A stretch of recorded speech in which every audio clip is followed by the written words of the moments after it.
superficial y la pitiriasis rosada. Entonces, las micosis superficiales son producidas por hongos que solamente van a invadir los tejidos completamente queratinizados, en donde abarca el estrato córneo, el pelo y las uñas, y pueden diferenciarse de aquellas que inducen una respuesta inflamatoria mínima o nula, o aquellas que generan una inflamación cutánea mucho más marcada. Doc Laura, no está viendo el paso de las diapositivas. No. Ay. No, está en la primera, en la inicial. ¿Ahí se ve? No. No. No.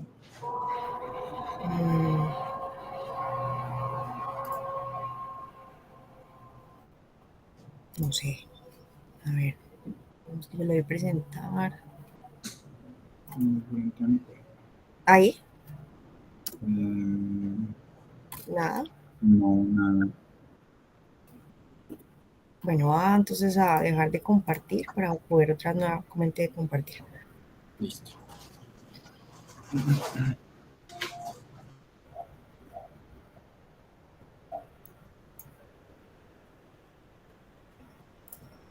Creo que es mejor darle pronto compartir toda la pantalla, así de pronto es más fácil. Listo.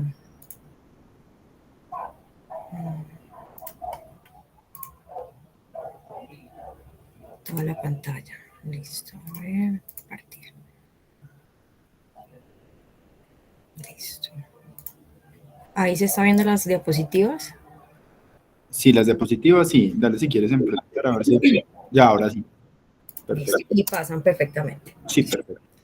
Bueno, entonces nuevamente les comento, las micosis superficiales entonces son producidas por hongos que solamente invaden los tejidos que están queratinizados.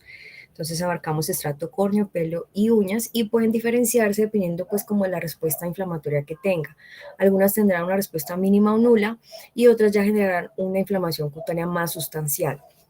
De ahí que algunos autores entonces clasifiquen las micosis superficiales inflamatorias y las no inflamatorias. Entonces vamos a empezar con las micosis superficiales no inflamatorias, que abarcan 4, la tiña negra, la piedra blanca, la piedra negra y la pitiriasis versicolor. La tiña negra es causada por la ortoda Wernicke, se va a encontrar principalmente en suelos, aguas residuales o cabinas de ducha en condiciones de humedad y entran al organismo a partir de un traumatismo que vulnere la capa de la piel.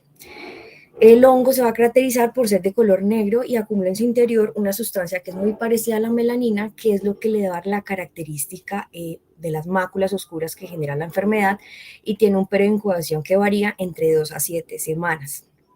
Epidemiológicamente es más común en niños y en adultos jóvenes, sin embargo no hay como tal una predilección del sexo. Principalmente se van a encontrar en climas que son tropicales, en climas subtropicales y la mayoría de los pacientes suelen infectarse en los entornos acuáticos. Se habla que hay un papel bastante importante en la hiperhidrosis, tanto palmar como plantar, y se plantea como un factor de riesgo que predispone a la infección. Para las manifestaciones clínicas vamos a encontrar que se presenta en forma de una mancha o un parche aislado con bordes delimitados de color marrón o gris verdoso o algunos autores dicen color negro, que puede presentar una superficie aterciopelada o que es levemente escamosa. No es una lesión que generalmente tenga síntomas asociados, pero hay algunos pacientes que describen algo de prurito. Frecuentemente se encuentra en palmas, plantas, cuello, troncos y genitales, y hay otras presentaciones en donde los bordes de la lesión serán un poco más pigmentadas en comparación de la zona central. Entonces aquí podemos visualizar unas imágenes en donde en la primera imagen vemos una mácula color café bien regular, con bordes bien definidos, perdón, algo irregular, pero que es bastante característica de la patología. Y abajo ya vemos una lesión en la palma de una niña de 10 años que si vemos tiene un borde mucho más hiperpigmentado en comparación de la parte central. Para el diagnóstico, lo primero es la clínica, entonces es sospecharlo dependiendo de lo que estemos haciendo el examen físico. Podemos solicitar un KOH, ese KOH será en solución de KOH del 10 al 40% y lo que vamos a observar son unas cifras aceptadas. También vamos a usar la parte dermatoscópica, o por lo menos la parte de los dermatólogos, para poderlos diferenciar de lo que son las lesiones melanocíticas, y también se podrán hacer cultivos en agar saboreado, donde se van a obtener crecimientos después de una semana, como lo vemos en la imagen, que es una unas colonias negritas que son muy típicas pues como de la patología. Para el diagnóstico diferencial lo vamos a hacer de un neomelanocítico, de una erupción fija medicamentosa, de un melanoma lentiginoso acral y de una hiperpigmentación posinflamatoria. Para el tratamiento, lo primero es tener en cuenta que la terapia tópica pues, es el modo de tratamiento preferido para la tiña negra. Vamos a usar los queratolíticos. Los queratolíticos se han sugerido como el ácido salicílico al 3% y algunos otros autores refieren pues componentes o sustancias que tengan agentes como la urea, ¿listo? También está el ungüento de Whitfield, que ya es una combinación que tiene ácido salicílico al 3% más ácido benzoico al 6%, que suele aplicarse 2 veces al día durante 2 a 3 semanas, teniendo pues como buena respuesta. Los antifúngicos tópicos son los medicamentos micóticos tópicos que tienen más uso en la tiña negra, principalmente los imidazoles, en donde tenemos el bifonazol, el clotrimazol, el ketoconazol, el miconazol, el sertaconazol. Y otra cosa muy importante para tener en cuenta es que se usan normalmente 2 veces al día hasta que tenga una resolución clínica que es más o menos aproximadamente entre 2 a 3 semanas. Es importante también, como les dije al inicio, pues se considera la hiperhidrosis un factor de riesgo, sobre todo para recurrencias. Entonces, según la experiencia de muchos dermatólogos, recomiendan que es algo que también hay que tratar. Y la terapia sistémica realmente no es una terapia que suele estar muy indicada, muy poco frecuente en el uso, pero se han dado reportes de caso. Aquí les traje un reporte de caso de Chile, de una paciente que consultó por haber presentado o porque presentaba unas lesiones en la planta de los pies color café. Si nos damos cuenta en las imágenes tiene 3 lesiones, algunas con unos bordes mucho más hiperpigmentados en comparación pues como en la parte central, eran completamente asintomáticas y era de una paciente que venía viajando entre Estados Unidos y Centroamérica.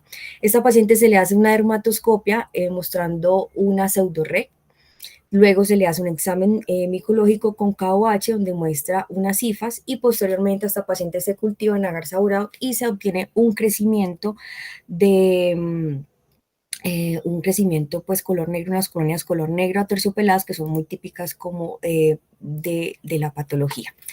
Finalmente esta paciente termina siendo tratada no con un manejo tópico, sino que se hizo un tratamiento sistémico con itraconazol vía oral 100 miligramos al día por 4 semanas con una adecuada resolución. Y básicamente en esta paciente se optó por hacer un tratamiento sistémico porque las pruebas de sensibilidad reportaba que tenía resistencia al fluconazol. Ahora seguimos con la piedra. La piedra es un término que hace referencia a la adherencia de unos elementos fúngicos entre sí que van formando unos nódulos en modo adoquinado en los tallos pilosos. Hay 2 formas básicas, la forma de la piedra blanca y la parte de la piedra negra, pero es importante que tengamos en cuenta que las causas de los nódulos no únicamente están dadas por las piedras, sino que también podemos tener por liendres, por tricomicosis, por cilindro del pelo y por tricorrexis nudosa. Vamos a empezar entonces con la piedra con la piedra blanca. Hasta 1992 se creía que el único hongo que generaba como tal la enfermedad de piedra blanca era el Trichosporum veigyli. Ya después de un trabajo que se realizó, se encontraron que habían 6 especies patógenas para el ser humano y se identificaron el loboides, el cutaneum, el azaí, el linkin, el mucoides y el asteroides. Epidemiológicamente, la piedra blanca es una infección micótica poco común, ocurre mucho más frecuente en zonas que son tropicales, tiene predilección por los niños, los adultos jóvenes, pero particularmente por las mujeres, y esto principalmente se debe a algunos hábitos como trenzar el cabello húmedo, como compartir peines y cepillos que favorecen como la infección. La forma de transmisión es el contacto con las personas infectadas, con el material vegetal y con el agua contaminada. En las manifestaciones clínicas vamos a evidenciar numerosos nódulos pequeños adheridos a los tallos del pelo y esto puede afectar cualquier parte que tenga, pues cualquier área del pelo, ¿cierto? Son nódulos que inicialmente son solo palpables, con el tiempo se van agrandando, se vuelven más definidos, pero tiene una característica y es que son nódulos que son blandos, no tan firmes y que pueden tener un tamaño aproximadamente entre 1 a 3 milímetros de color blanco y de color marrón. La piedra blanca es asintomática y generalmente no suelen haber anomalías subyacentes a nivel de la piel. Y algo muy importante que lo permite diferenciar de la piedra negra es que la piedra blanca se desprende con facilidad. Entonces aquí vemos unas imágenes de una paciente que consulta con unos nódulos blancos en el tallo piloso. Acá otras imágenes donde vemos la primera imagen, una paciente con nódulos blanquecinos, acá ya un examen directo donde evidenciamos cómo ese nódulo está derivado a ese tallo piloso, y aquí finalmente una tinción con KOH donde ya se evidencian las artroconidias y el tallo pues, piloso.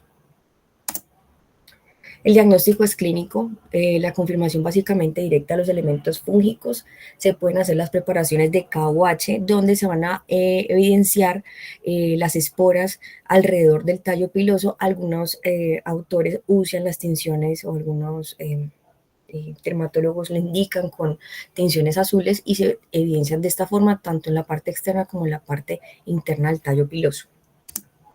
Se pueden hacer cultivos, esos cultivos se van a hacer en agar saboraud con cloranfenicol, y también se pueden mirar las tinciones al microscopio para evidenciar las blastoconidias.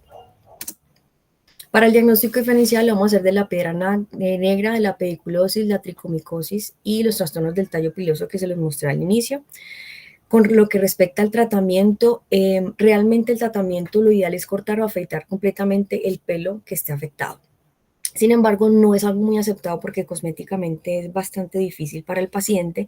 Entonces se han sugerido alternativas tópicas como los antifúngicos, los queratolíticos, las soluciones yodadas, el ácido salicílico, el azufre, la ciclopiroxolamina, el sulfuro de selenio, el piritionato de zinc, pero también se ha optado por sistémicos y se han reportado casos con respuesta a itraconazol y fluconazol vía oral.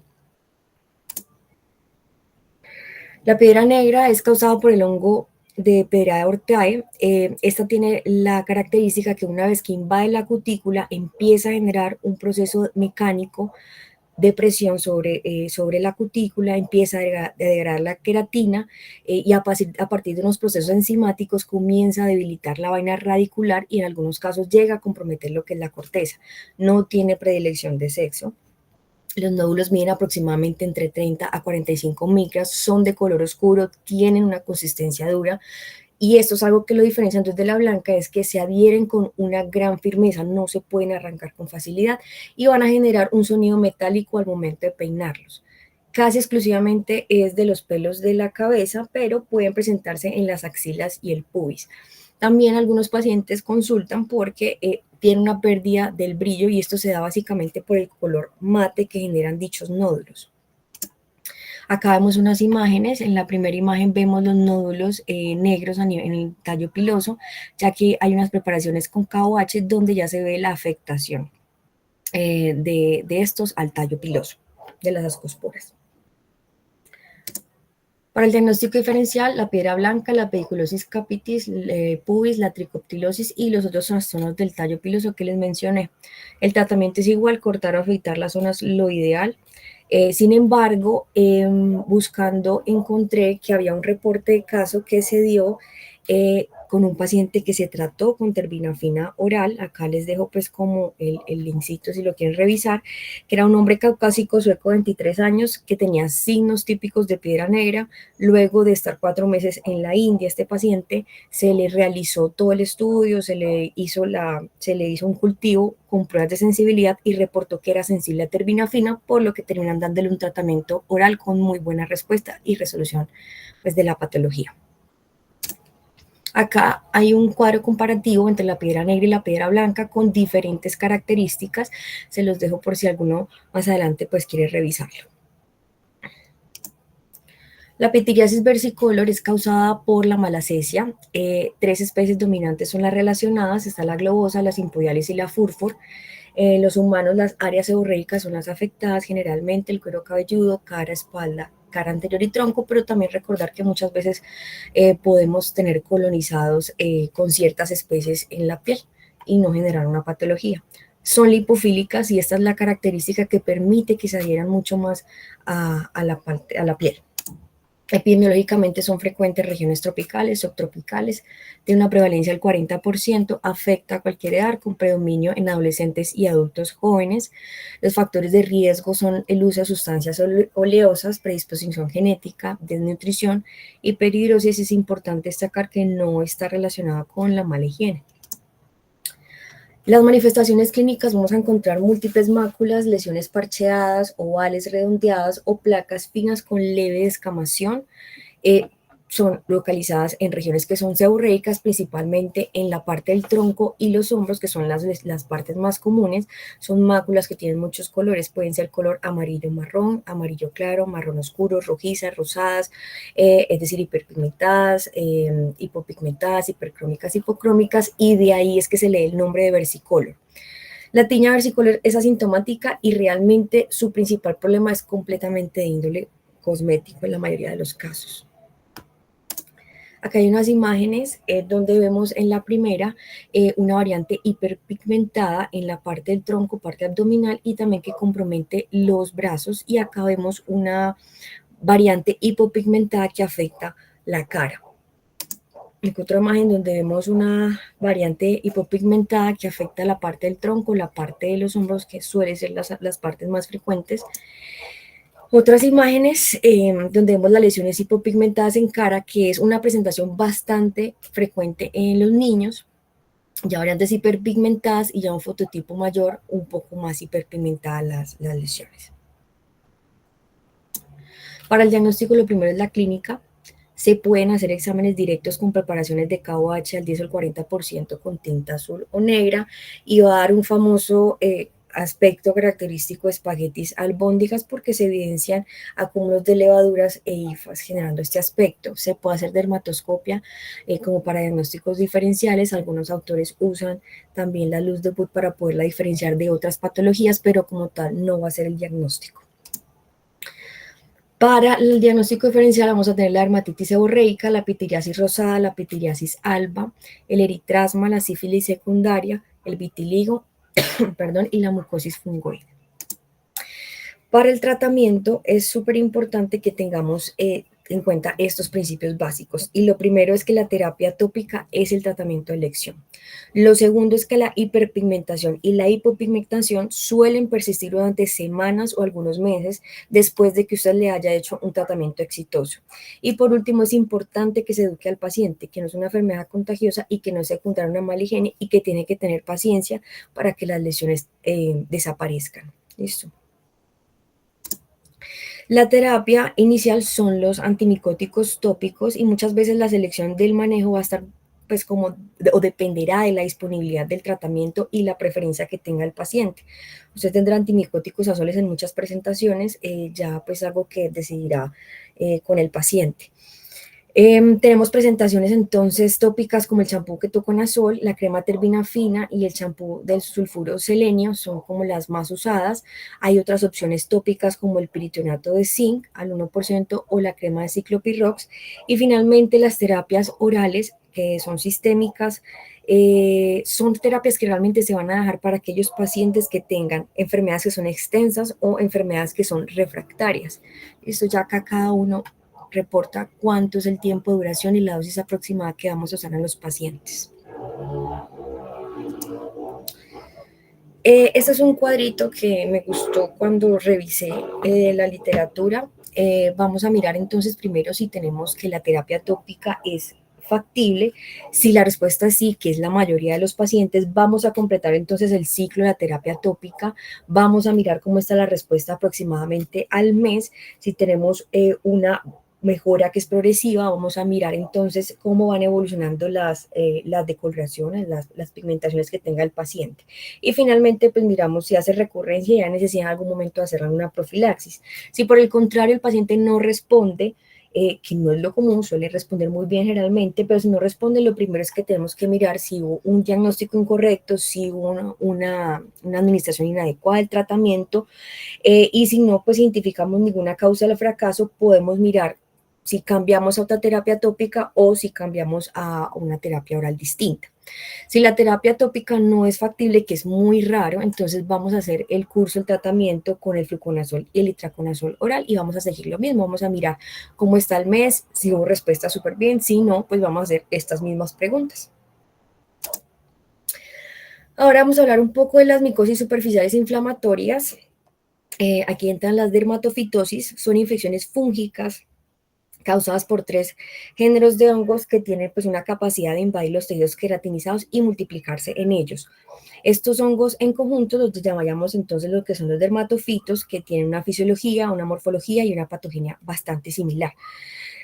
Vamos a encontrar el microsporum, el tricofiton y el epidermofiton. Tradicionalmente se van a nombrar las enfermedades dependiendo de su ubicación anatómica, y aparte de eso vamos a nombrarla en latín, como ya se les voy a mostrar un poco más adelante.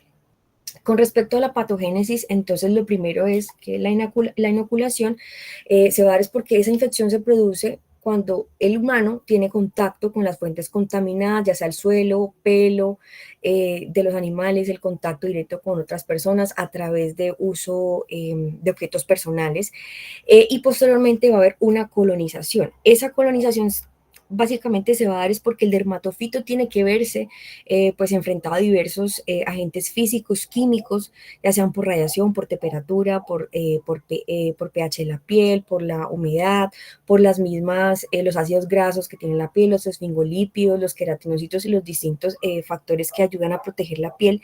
Cuando esto ya logra sobrepasar estos obstáculos físico-químicos, se adhieren al estrato córneo en donde comienzan a germinar las esporas, penetrando la capa más superficial de la piel con una tasa de crecimiento que debe ser mucho más rápida que el ciclo de recambio epidérmico. Una vez penetra este dermatofito se va a ver facilitada porque esta tiene una amplia cantidad de enzimas como las queratinasas, las metaloproteasas, las lipasas que le permiten entrar al estrato córneo. Y una vez que liberan estas enzimas, rompen uniones de tejidos queratinizados y empiezan a comportarse como antígenos que van induciendo una respuesta muy variable de inflamación y daño tisular.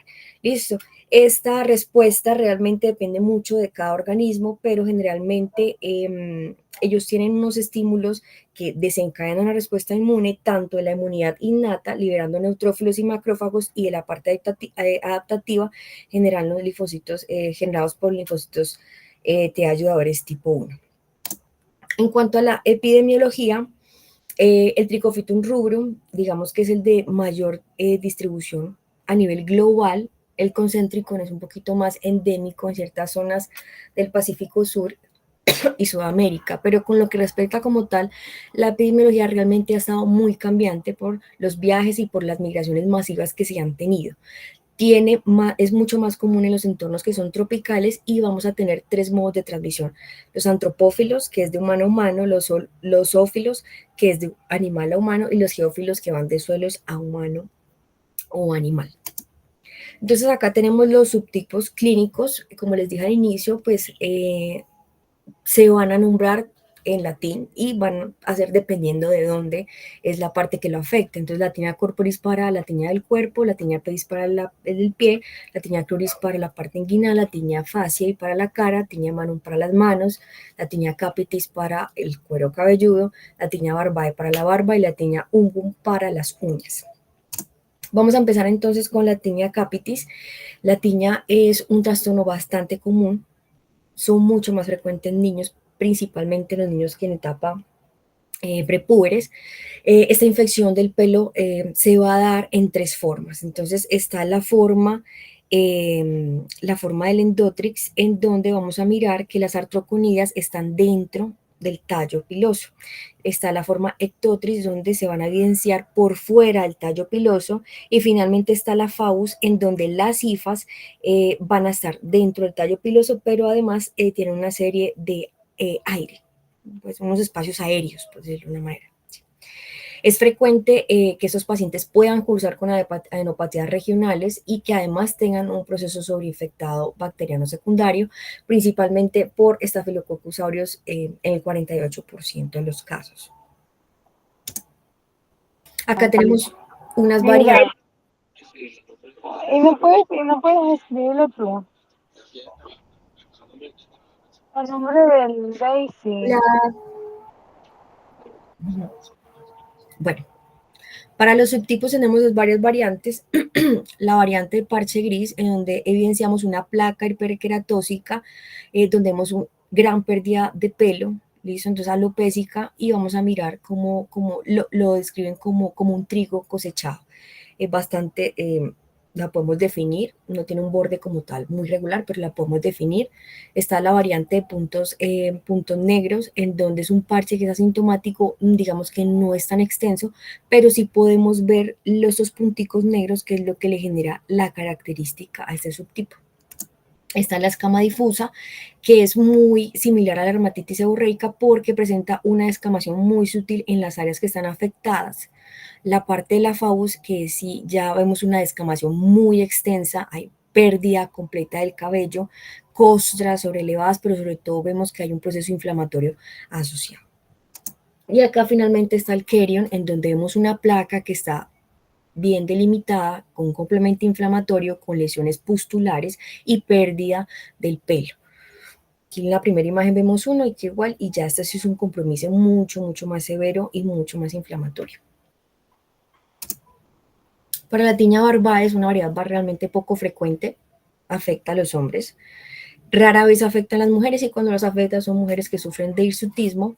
Es importante siempre hacer los diagnósticos diferenciales de las foliculitis bacterianas y las pseudofoliculitis de la barba. Vamos a ver una placa eritematosa, con pústulas, con lesiones pustulares, algunas costrosas, y que va a tener también pérdida de los pelitos que hay en la barba.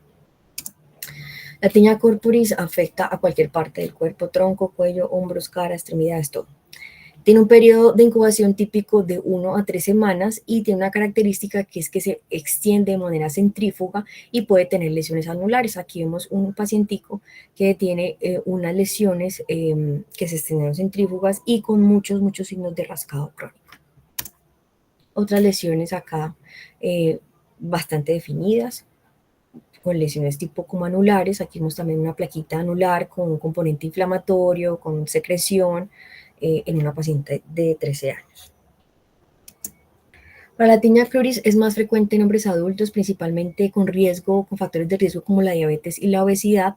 Se caracterizan porque son unas placas que son eritematosas, que están definidas, que son húmedas, que están bastante maceradas, generalmente comprometen la ingle, las zonas perianales, perineales y la cara interna, los muslos y los glúteos. Normalmente los compromisos suelen ser bilaterales, asimétricos, y respetan mucho el fondo del pliegue. Aquí tenemos dos imágenes, dos ejemplos de un paciente obeso y un paciente diabético, que vemos que son plaquitas bastante definidas. Algunas veces tendrá su parte pues como escamativa también. Acá otras imágenes en región inguinal, y ya aquí es un paciente ya con una tiña que es crónica, que ya tiene, sí, por rascado crónico y frotación, ya tiene una liquenificación. Ya vemos que aquí no hay, pues ya sí hay afectación pues del pliegue, de la línea del pliegue, y podemos pues como delimitarla. Para la tiña pedis es la dermatofitosis más común, afecta entre el 10 al 50%. Compromete principalmente la planta de los pies y los espacios interdigitales, y su incidencia empieza a aumentar a partir de la adolescencia. Tiene 4 presentaciones: la intertriginosa, que es la más frecuente, la famosa conocida pie atleta; la tipo crónica, que es la tipo crónica hiperqueratósica, que es la famosa tiña mocasín; la vesicoampollosa y la ulcerativa aguda. Acá vemos entonces unos ejemplos de una tiña tipo ampollar ulcerosa, donde vemos ya aquí pues ya una erosión como tal de la ampolla, dejando pues como denudada esa área, con pues, un poco de eritema alrededor. Aquí vemos ya una tiña del pie macerada. Esas lesiones generalmente son bastante húmedas y el paciente se queja que le genera mal olor. Está la tiña del pie en tipo mocasín, donde vemos una descamación que cubre parte del pie y un poco parte del cuello del tobillo, que simula una media. ¿Listo? Y la tiña del pie, que ya genera un tipo seco interdigital. Vemos realmente no hay una maceración o una humedad, sino completamente seco y escamativo. Para la tiña mano, los adultos jóvenes, se les presenta mucho a los adultos jóvenes que hacen o realizan trabajos manuales o manipulan animales, está muy asociada a la hiperhidrosis y a la dermatitis de contacto, y siempre es importante que se diferencien las dermatitis de contacto y de la psoriasis. Son pacientes que inician con prurito y descamación difusa, que pueden estar en las palmas, en las áreas interdigitales. Es algo importante y es que tiene una localización unilateral y que se puede extender a cualquier parte de la mano, pero es importante porque respeta siempre los pulpeos en la mayoría de los casos, lo que nos ayuda un poco pues como a orientarnos. Acá les traje esta imagen donde podemos ver a un paciente que tiene unas lesiones descamativas, pero miren que normalmente en los pulpeos se respeta, y adicional la otra cosa que podemos aportar de esta imagen es que esta mano no tiene descamación, y eso nos permite mucho diferenciarlas de las dermatitis de contacto. Acá tenemos un paciente que ya sí tiene una plaquita definida con un borde un poco, digamos, descamativo, un eritema, pero también es un paciente que tiene afectación ungueal y paciente que tiene afectación en el pie. Entonces, muchas veces las tiñas Manon pueden estar acompañadas de otro tipo de tiñas. Para la tiña ungum es más frecuente en las uñas de los pies y suele estar asociada mucho a la tiña pedis. Hay muchas presentaciones, puede ser una blanca superficial, subungular blanca proximal, puede haber distrofia total o nicolisis, puede haber cromoniquia amarillenta o hiperkeratosis subungular. Acá tenemos unas imágenes o unos ejemplos de las presentaciones que podemos tener. Acá tenemos otros ejemplos donde ya tenemos una onicomicosis más distrófica, un poco hiperqueratósica en esta zona, con una lesión blanquecina. Acá tenemos otro ejemplo ya con estrías amarillentas y con una afectación bastante importante en la parte distal. Para el diagnóstico general de estas dermatofitosis, lo primero es la clínica. ¿Sí? Podemos hacer examen físico, mirar la lesión, describirla. Realmente ayuda mucho la mayoría del tiempo las lesiones, siempre y cuando no se hayan manipulado con medicamentos, esteroides y estos. No es como tan difícil distinguirla. Algunos se ayudan de la luz de Wood en casos de tinea capitis y barbae. Se puede hacer pruebas de diagnóstico, pueden hacer preparaciones con KOH, se pueden, donde se van a observar pues como las cifas. Se puede hacer PCR, eso realmente no hay como mucho acá. El uso no es como mucho, se puede cultivar también. Lo ideal obviamente es cultivarlo, no siempre se hace, pero lo que más se tiene en la mano realmente es el KOH. El diagnóstico diferencial dependerá de cuál esté afectando. Entonces, la tiña corporal, es importante hacer la dermatitis, el diagnóstico diferencial de dermatitis, de tiña versicolio, de pitiriasis rosadas, de lupus, de granulomas anulares, la inguinales de candidiasis cutáneas o intértrigos, eritrasmas, dermatitis, líquen, histiocitosis de células de Langerhans, la tiña de la cara igual de dermatitis, de rosácea, de lupus, de acné vulgar, psoriasis anular en los niños, de las tiñas de la cabeza, de las dermatitis seborreicas, de las alopecias areatas, de la tricotilomanía, de la psoriasis, del líquen plano, del lupus, del pioderma. Y la tiña del pie, de dermatitis, de psoriasis también, de dermatosis plantar juvenil, de sífilis secundaria, de eritrasmas, etcétera. Con respecto al tratamiento, lo primero entonces vamos a hacer una preparación con KOH. Si esta nos da positiva, vamos a mirar cómo está la extensión de la infección. Si tenemos una afectación local, lo podemos localizar, vamos a hacer una terapia con tratamiento tópico. ¿Listo? Si tiene una resolución, bien, usamos medidas preventivas. No hubo una resolución, vamos a mirar si fue que el tratamiento estuvo incompleto, si hubo un mal diagnóstico, si es un paciente que se reinfectó o si es un paciente que tiene una resistencia antifúngica. Si ya tenemos un compromiso extenso, vamos a empezar entonces terapia oral con terbinafina, itraconazol, fluconazol o grisofulvina, y vamos a mirar igual, hubo resolución bien, y si no, vamos a mirar por qué falló el tratamiento.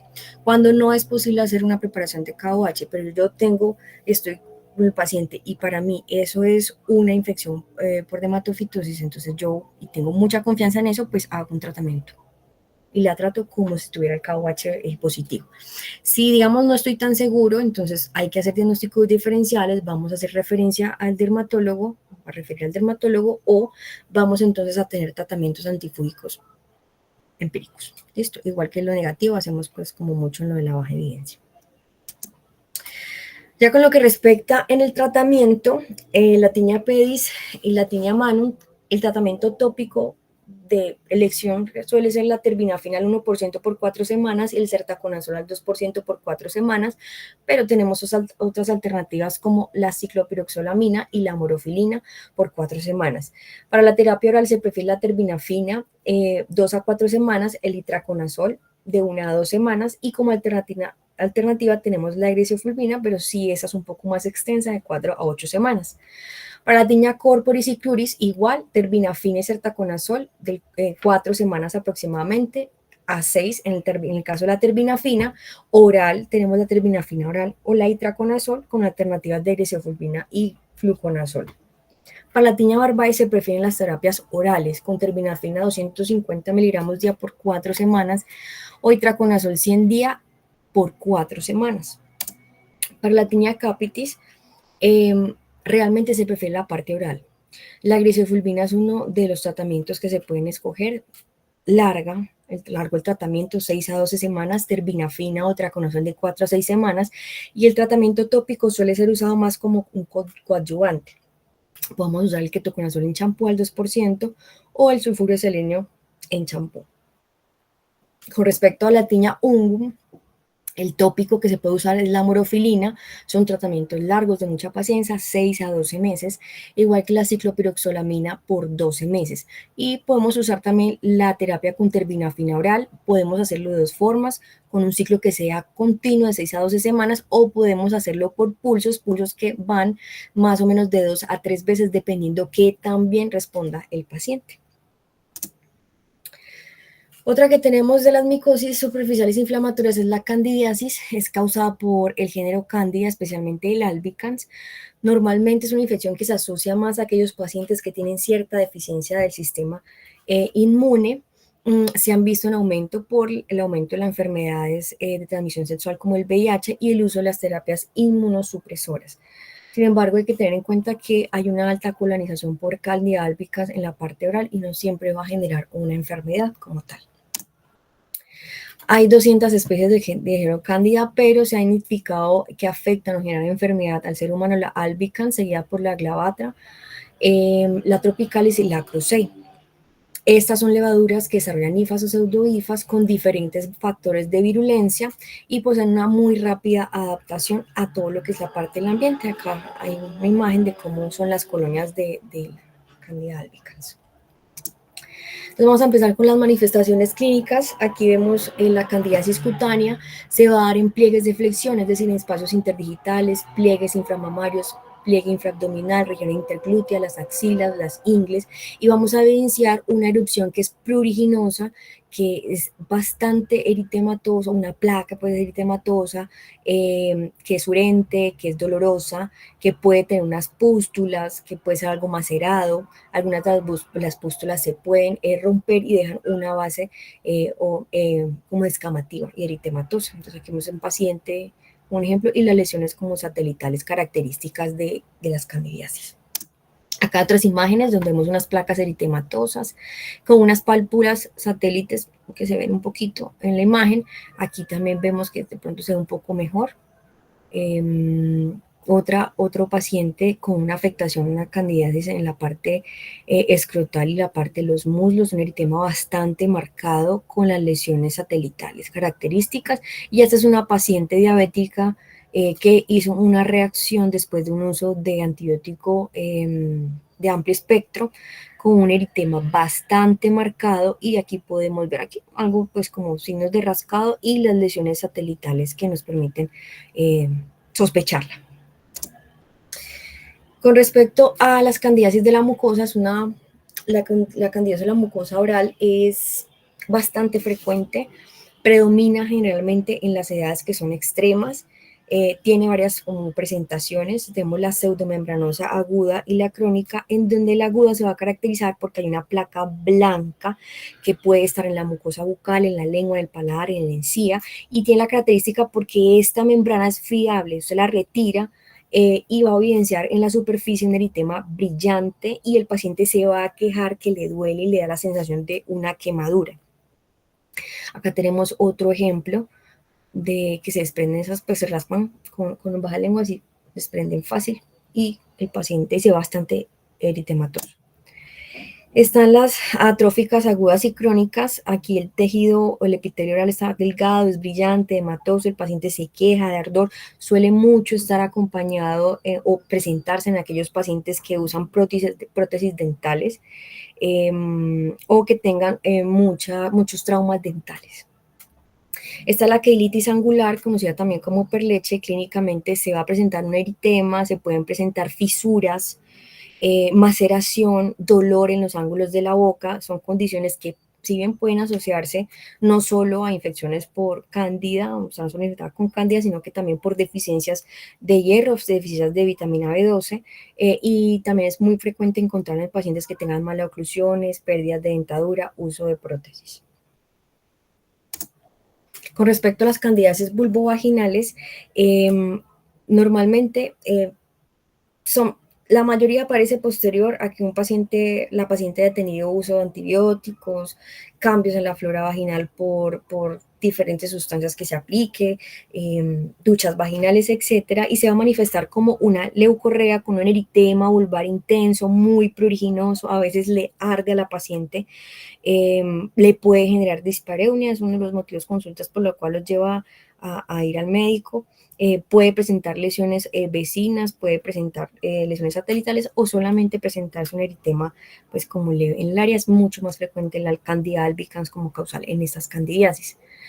Las balanitis y las balanopostitis es mucho más frecuente en los hombres que no están circuncidados, se van a caracterizar porque pueden presentar pápulas, pústulas, eritema y unas secreciones en el prepucio o a nivel del glande, se quejan mucho de dolor y generalmente cuando estos pacientes se nos presentan es importante que también tratemos a la pareja.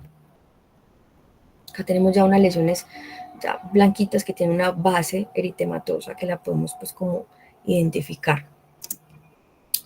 La onicomicosis está, realmente vamos a encontrarlas principalmente o afecta principalmente a las uñas de las manos. Se da mucho en individuos que constantemente tienen contacto, que tienen que sumergir de manera frecuente sus manos en agua, amas de casas, cantineros, meseros, lavadores de vehículos, etcétera.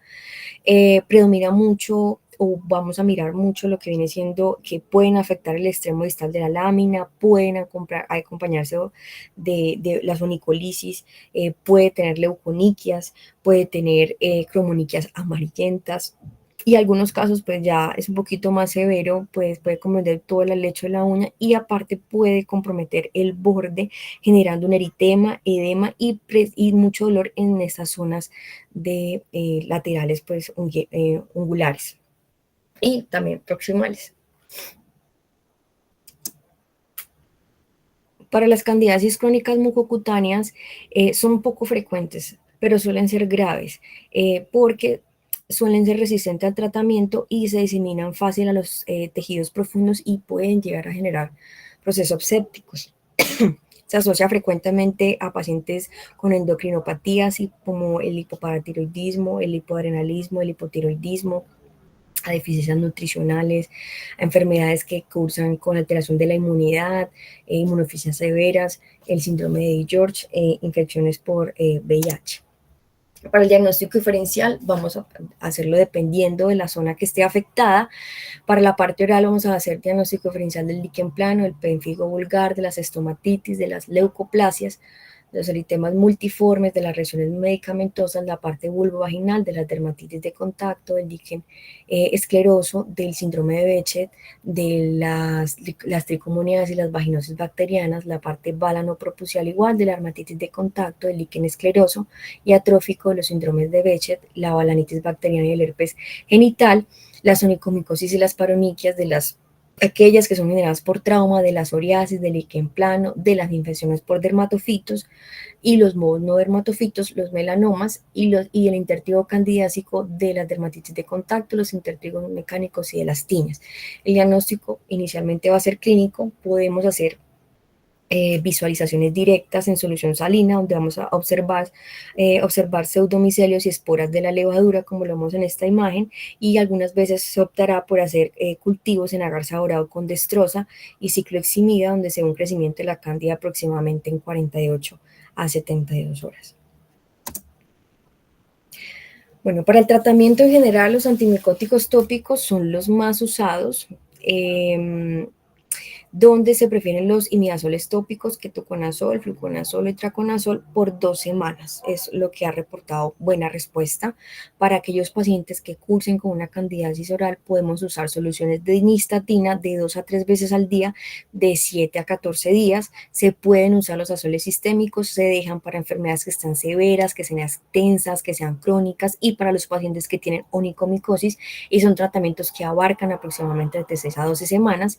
Y algunos pacientes, como los de las candidiasis mucocutáneas crónicas, se van a preferir el uso de antifúngicos orales como el itraconazol y fluconazol, o venosos como la anfotericina B, el voriconazol y la caspofungina. Bien, ya finalizando la parte de micosis superficiales, entramos a ver un poquito sobre la pitiriasis rosada. Entonces, la pitiasis rosada es una erupción papuloescamosa frecuente, aguda, que es autolimitada, es más frecuente en las edades adolescentes y en los adultos jóvenes. Su patogenia realmente no se ha encontrado como tal, pero se plantea que tiene un componente vírico que está asociado al virus del herpes 7. Es frecuente encontrarlo en jóvenes sanos entre las edades de 10 a 35 años, tiene un pico de incidencia en la adolescencia y no tiene una predilección de raza. Los estudios sugieren que tiene una relación mayor en mujeres de 2 a 1 y que su duración típica es de 6 a 8 semanas. Del 50 al 90% el paciente va a tener una placa Heraldo, que es lo que nos permite la mayoría del tiempo poder identificar esta patología.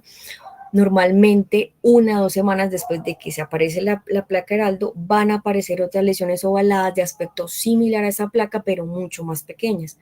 Suelen resolver de manera espontánea de 4 a 5 a 6 semanas. Suele ser asintomática, pero algunos pacientes se van a quejar porque tienen una forma bastante pruriginosa e intensa inflamatoria y no suelen recidivar. Aquí vemos entonces una placa Heraldo bastante limitada con su borde escamativo. Acá vemos la distribución característica en el árbol de Navidad, que lesiones ya vemos que son mucho más pequeñas que son, pero que se parecen a la placa Heraldo. Otras imágenes donde vemos las plaquitas en 2 pacientes distintos y las respectivas más pequeñitas al lado de las placas. Habrán otros pacientes con un fototipo un poco mayor donde vamos a ver que van a estar más pigmentadas, pueden ser más descamativas, y hay pacientes que pueden generar unas pitiriasis rosadas intensas con inflamación pruriginosa que es conocida como eczematizada. De pronto estas son las más difíciles de diagnosticarlas o sospechar pues, que sea una pitiriasis rosada. El diagnóstico es clínico, pero siempre es importante que hagamos diagnósticos diferencial, principalmente de la gran simuladora, que es la sífilis, algunas erupciones medicamentosas por estos tipos de medicamentos. Importante diferenciar la tiña corporal, principalmente la placa Heraldo, la tiña versicolor y las dermatitis numulares. Para el tratamiento es súper importante. Lo primero, hay que explicar al paciente que la benignidad que tiene la enfermedad y que normalmente puede tener una resolución espontánea. Vamos a manejar a este paciente con antihistamínicos si se está quejando mucho de prurito. A veces se necesitará un poquito de dosis altas o plenas. Vamos a usar emolientes y en algunos casos esteroides tópicos, principalmente en aquellas lesiones muy sintomáticas. Y hay unos ensayos que han reportado, un ensayo doble ciego y controlado que vio una buena respuesta con el uso de eritromicina por 14 días. Entonces es otra opción que podemos tener en cuenta. Y también otros estudios han hablado acerca, unos ensayos pues aleatorizados, describió el aciclovir como uso 800 miligramos 5 veces al día por una semana, que lograba pues resolver las lesiones con más rapidez y que reducía mucho la aparición de lesiones nuevas. Y listo, muchas gracias.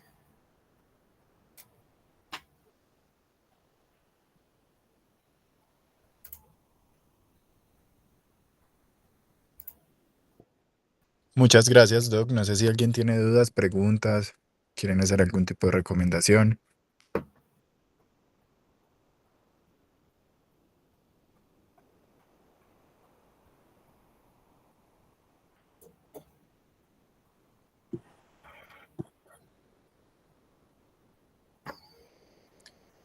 Bueno, al parecer no, Doc. Muchísimas gracias. Estuvo muy chévere tu charla. Muchas gracias a todos por la asistencia el día de hoy. Que tengan un excelente día. Gracias, buenas noches. Muchas gracias.